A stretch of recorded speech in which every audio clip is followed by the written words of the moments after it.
In this video, I'm going to explain to you why pool yards have drainage issues. I'm going to explain to you how to fix those. If you have a pool, the deck is going to shed the water away from the pool. That's because the health department doesn't want wildlife feces and your pets, things like that, ending up in your pool. That's a health hazard and that's a concern. So your deck is always going to shed water away from the pool. That is code, no matter where you're building a pool.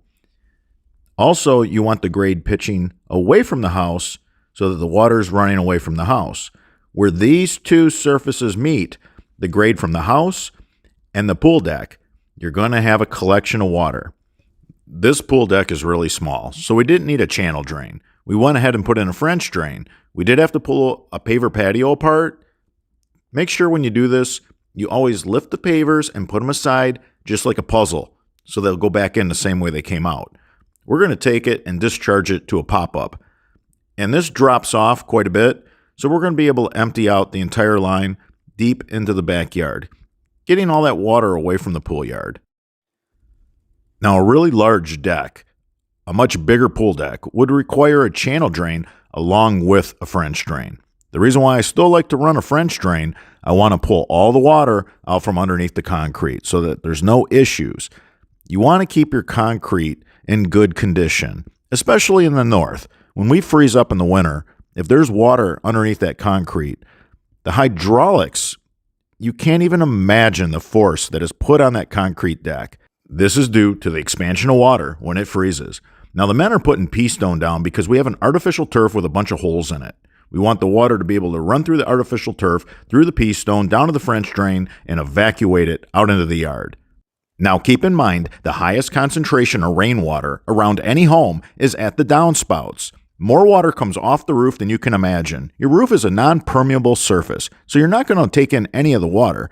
You're going to have all that water caught right here at the downspout. You don't want to have to try to regather it once it dumps from the downspout, because that's impossible. If you catch it right at the downspout, you can evacuate all that water. We have two pipes running out into the yard. We have a solid pipe that has the roof runoff system on it. And then we have our perforated pipe. That's the French drain. We put both pipes in that trench and ran them out to a pop-up. This pool yard is going to be kept so dry. So homeowners, DIYers, young contractors, don't fear these pool yards. They're super easy to work with. A lot of guys just try to put in the channel drains. That's not enough. You got all this water that's below the surface that you have to also take care of as well.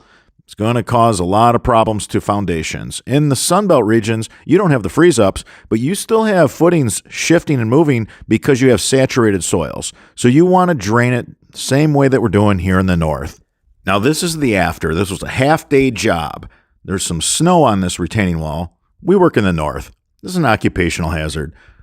Look at the brick pavers. Look at the turf grass.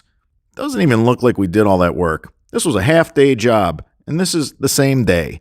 Give this crew a thumbs up. It supports the channel. I have to give my crew all the credit they deserve. Without them, where would this channel be?